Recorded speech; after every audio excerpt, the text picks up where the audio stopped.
আল্লাহ সুবহানাহু ওয়া তাআলার মহান দরবারে লাখ শুকরিয়া জ্ঞাপন করছি, যিনি আমাকে দীর্ঘ এক যুগ প্রায় কারাবাসের মধ্যেও আমার বরগুনার প্রাণ প্রিয় ভাইদের সামনে আসার তৌফিক এনায়েত করেছেন। এজন্য বলি আলহামদুলিল্লাহ। আজকে আমার বড় বোন, আমার মায়ের তুল্য, আমার আসলে কান্না করার মতো চোখে পানি নেই। আমি কালকে বিকেলে খবর পেয়েছি, কালকে বিকেলেই আসার কথা ছিল, আসা হয় নাই। রাতের বেলায় আসলে আমি ঘুমাতে পারিনি, ডান কাজ বাম কাজ করতে করতে এভাবে চলে গেছে। আপনারা জানেন আমি বরগুনা এসেছিলাম 2013 সালে আগস্টের 10 তারিখে। বাংলাদেশের বুকে, বাংলাদেশের জনগণের বুকের উপরে একটা স্বৈরাচারী শাসক জগদ্দল পাথর বসেছিল। আমি তার একটা বক্তব্যের প্রতিবাদ করেছিলাম। সে বক্তব্য দিয়েছিল, মা দুর্গা দেবী প্রতি বছর কোনো না কোনো বাহনে চড়ে আসে, এবার এসেছে গজে চড়ে, আর গজে চড়ে আসলে দেশে ফসলে ভরে যায়। আর বাস্তবে তাই হয়েছে, এবার ফসল বেশি হয়েছে। একটা হিন্দু যদি এ কথা বলতে আমার কোন আপত্তি ছিল না, তাদের আকীদা তারা পেশ করবে। বাংলাদেশের 18 কোটি মুসলমানের নেত্রী এই দেশে বসে যে আকীদা পোষণ করেছে, আমি বলেছিলাম মক্কার আবু জাহেল আবুল আহব আকীদাতে ভালো ছিল। মক্কার আবু জাহেলরাও বিশ্বাস করত, কোরআনে স্পষ্ট বলেছে, ওয়ালাইন সাআলতাহুম মান খালাকাস সামাওয়াতি ওয়াল আরদ। হে নবী, আপনি যদি মক্কার আবু জাহেল আবুল আহবদেরকে জিজ্ঞাসা করেন কে সৃষ্টি করেছে আসমান এবং জমিন, ওয়ালাইন সাআলতাহুম মান নাযালা মিনাস সামাই মান, যদি মক্কার আবু জাহেল আবুল আহবদেরকে জিজ্ঞেস করো কে আসমান থেকে পানি বর্ষণ করে, ফাহিয়া বিহিল আরদা মিন বাদি মাউতিহা, অতঃপর সেই পানির মাধ্যমে মৃত্যু জমিনকে জীবিত করে ফসল উৎপন্ন করার শক্তি দেয় কে? আল্লাহ বলছেন, লায়াকুলুন্নাল্লাহ, মক্কার কাফেররা অবশ্যই বলবে যে আল্লাহ এগুলো সব করেন। যেখানে মক্কার আবু জাহেল আবুল আহবরা পর্যন্ত বিশ্বাস করত বৃষ্টি দেওয়ার মালিক আল্লাহ, রিজিক দেওয়ার মালিক আল্লাহ, সেখানে বাংলাদেশের মুসলমান দেশের প্রধানমন্ত্রী বলেছিল মা দুর্গা দেবী গজে চড়ে আসে বলে ফসল বেশি হয়েছে। আমি তার প্রতিবাদ করেছিলাম, তার হিংসার কারণে আমাকে গ্রেফতার করেছিল। আপনারা জানেন আমার জামিন হয়েছিল, আমাকে হাইকোর্ট থেকে জামিন দিয়েছে, কিন্তু হাসিনার কোর্ট আমাকে জামিন দেয় নাই। আমাকে জেল গেট থেকে নিয়ে 2 দিন রেখে আবার গ্রেফতার করে ভিতরে দিয়ে দেয়। এখন আমি সেই মামলায় বলা হয় আমি নাকি তার আধ্যাত্মিক নেতা, কখনো গুরু, কখনো প্রধান, কখনো আরো কি। সাংবাদিক ভাইদেরকে আমি জিজ্ঞেস বলতে চাই, আপনারা ভালো করে দেখুন, জসিমউদ্দিন রহমানী গ্রেফতার হওয়ার আগ পর্যন্ত আনসারুল্লাহ বাংলা টিমের কোন দলের নাম কোনো কানেও শুনে নাই। আমি চ্যালেঞ্জ করে বলি, বাংলাদেশে আনসারুল্লাহ বাংলা টিম নামে কোন দল নাই, এটা শেখ হাসিনার তৈরি করা। আপনারা জানেন, সূরা কসাসের শুরুতে পড়বেন, কোরআন বলছে ফেরাউন সম্পর্কে আলোচনা, সেখানে বলেছে ফেরাউন কি করত, ওয়াজআলা আহলাহা শিয়া, ফেরাউন তার জাতিকে বিভিন্ন দলে দলে বিভক্ত করত, ইস্তাযইফু তাইফাতাম মিনহুম, তাদের একটা গ্রুপকে সে দুর্বল করে রাখত। শেখ হাসিনা সেই ফেরাউন, এই যুগের ফেরাউন হাসিনা বাংলাদেশের জনগণকে কেউ রাজাকার, কেউ আনসারুল্লাহ, কেউ অমুক তমুক বিভক্ত করে সে তার শাসন পাকা করতে চেয়েছিল। আপনারা জানেন এই সর্বশেষ যে আন্দোলন, এটা কোনো দলের আন্দোলন ছিল না, এটা ছিল বাংলাদেশের ইতিহাসে এমন এক আন্দোলন যেখানে হিন্দু, মুসলিম, বৌদ্ধ, খ্রিস্টান, ছাত্র, মাদ্রাসা ছাত্র, আলিয়া, কওমিয়া, ডানপন্থী, বামপন্থী কোনো ভেদাভেদ ছিল না, সব একাকার হয়ে ময়দানে অবতীর্ণ হয়েছিল। আপনারা জানেন, আমার মনে পড়েছে জেলখানায় বসে যেদিন শুনলাম হাসিনা পালিয়েছে। আলাম তারা কাইফা ফাআলা রাব্বুকা বিআসহাবিল ফিল, আল্লাহ বলছেন আপনি কি দেখেন নাই হাতি বাহিনীর সাথে আল্লাহ কি আচরণ করেছিলেন? হাতি বাহিনী হাসিনা নামাতে চেয়েছিল, সাজু আজান নামিয়ে দিয়েছিল।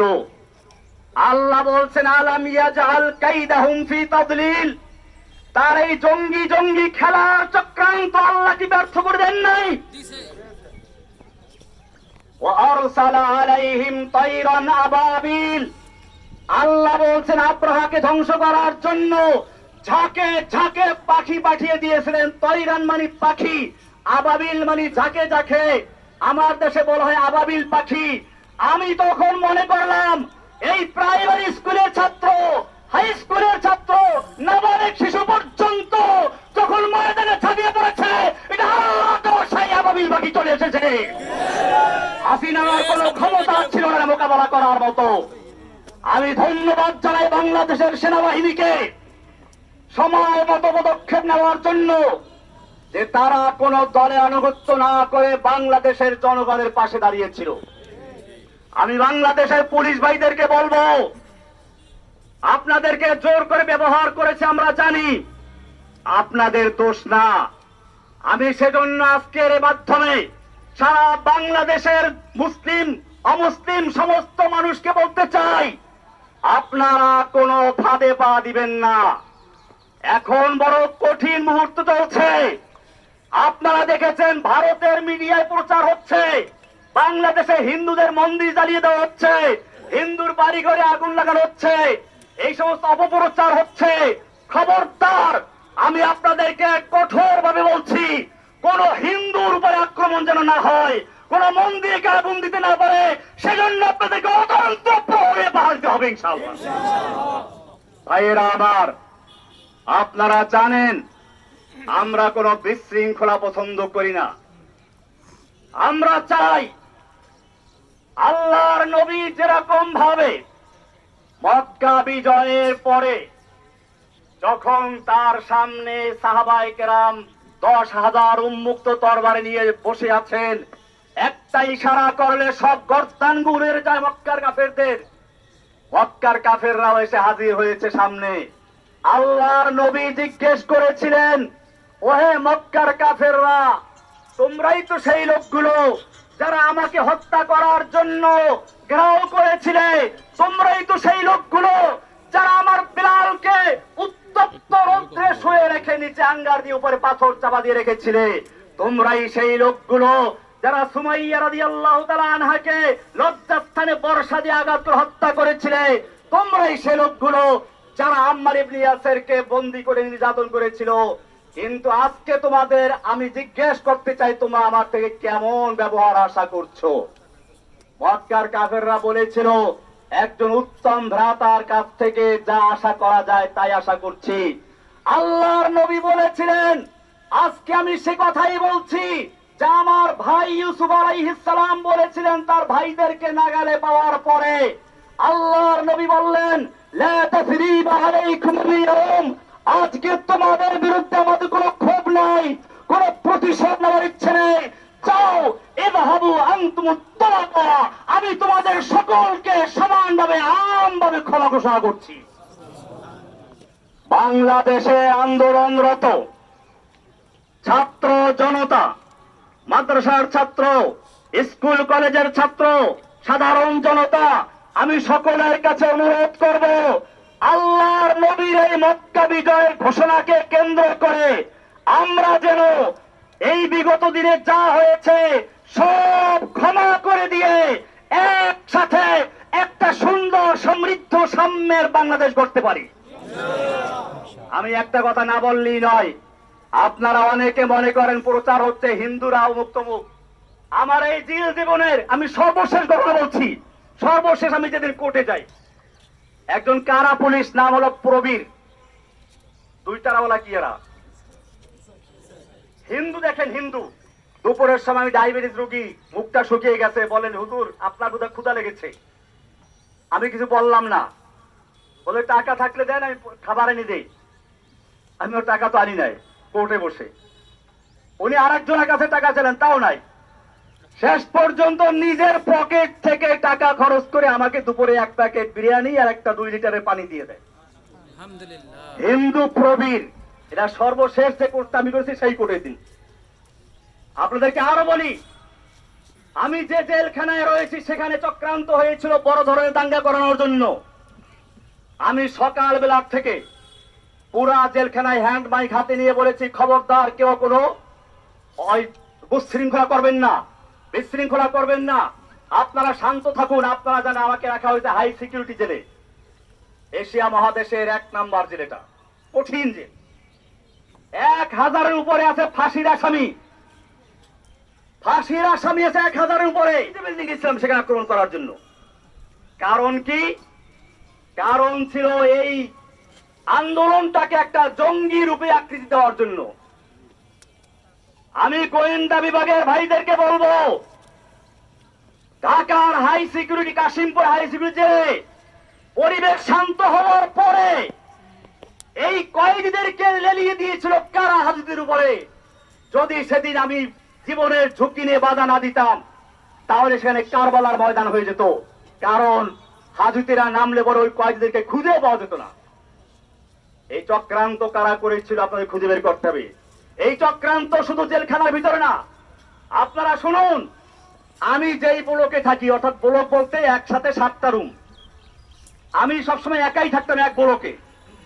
কিছুদিন আগে বন্দি বেশি হয় আমার ওখানে, ওই যে প্রশ্ন ফাঁসের আসামি আবেদ আলী, ওর সাথে আরো কয়েকজন দেয়, আমি একটু হিন্দু একজন আসামি আছে, হিন্দু।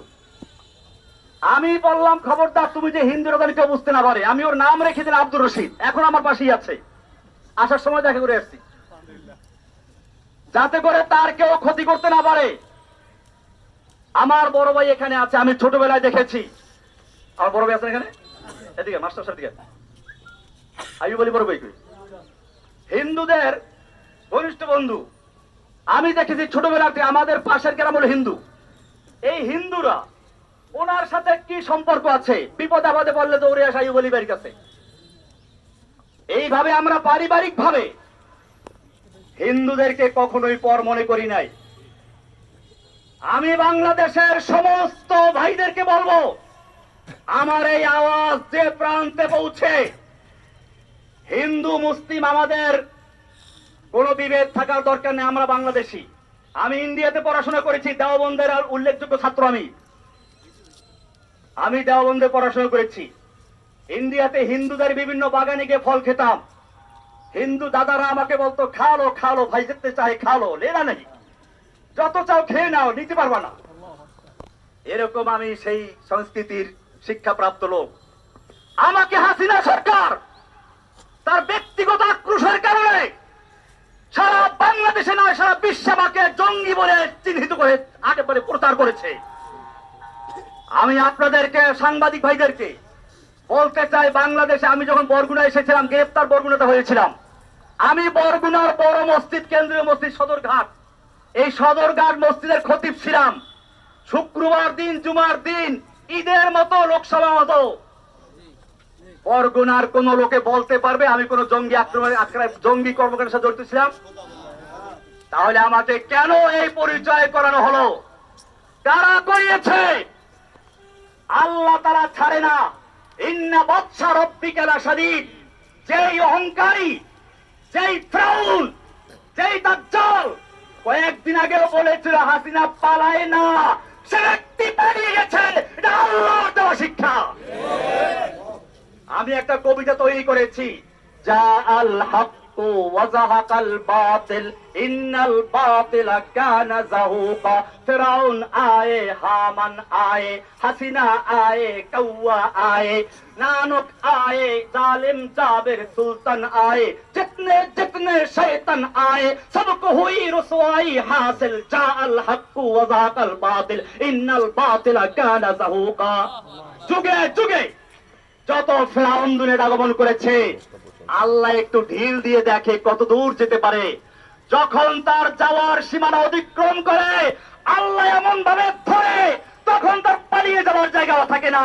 ইন্না বাতশা রাব্বিকা লাশাদীদ, নিশ্চয় আল্লাহর ধরা বড় কঠিন।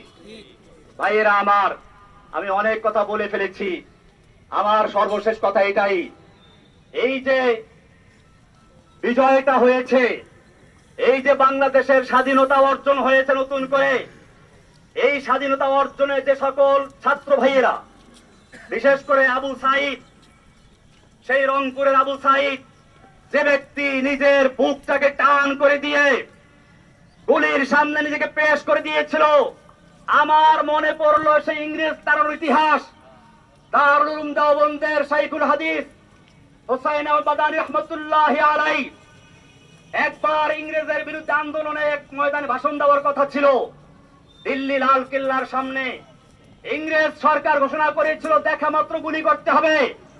মাওলানা মাদানী রাহমাতুল্লাহি আলাইহি সেই ইংরেজদের সামনে গিয়ে হাজির হয়ে বলেছিলেন, मैंने सुना है कि ये सफेद कुत्तों ने ऐलान कर दिया है कि जो उनके खिलाफ नारा लगाएगा उनको गुली कर दिया जाएगा, करो गुली। যে আমি শুনেছি এই সাদা কুকুরের দল ঘোষণা করেছে যে ব্যক্তি এখানে বক্তব্য রাখবে তাকে গুলি করা হবে। আমি মাদানী হাজির হয়েছি, করো গুলি। এই বলে যখন তিনি ধিক্কার দিয়েছিলেন, সমস্ত পুলিশের হাতের রাইফেলগুলো ঝরঝর করে পড়ে গিয়েছিল। সেই ইতিহাস আর একবার পুনরুজ্জীবিত করল আবু সাঈদ, ফারহান ফাইয়াজ, এরকম আরো কত তাহমিদ, আরো কত ছেলেরা। আমি সেই ছেলেদেরকে আপনাদেরকে বলি, সেই আবরার নাম বললেন না, আবরার ফাহাদ, আমি বলতে এখন আর ভয় নাই, আগে ভয় পেতাম। আবরার ফাহাদের হত্যাকারী যারা, ওরা আমার পাশে একবার ছিল, এখন তাদের 5টা ছেলে পুরা কোরআনে হাফেজ হয়েছে। আপনি দেখলে বুঝবেন না যে তারা বইটের ছাত্র, তারা এখন মাদ্রাসার ছাত্র। আমি নিজেই কয়েকদিন বাকি দেখছি একজনকে দেখা করতে আসছে। আমার ভাইয়েরা, এদেশের সন্তানদের দোষ না, পুলিশের দোষ না, আওয়ামী লীগ যুবলীগ ওই ছেলেদের দোষ না, দোষ হচ্ছে কিছু লিডারদের, কিছু নেতা নেত্রীর, যারা এদেশের যুবকদেরকে, এদেশের পুলিশদেরকে, এদেশের সৈন্যদেরকে নিজেদের স্বার্থে ব্যবহার করতে বাধ্য করে।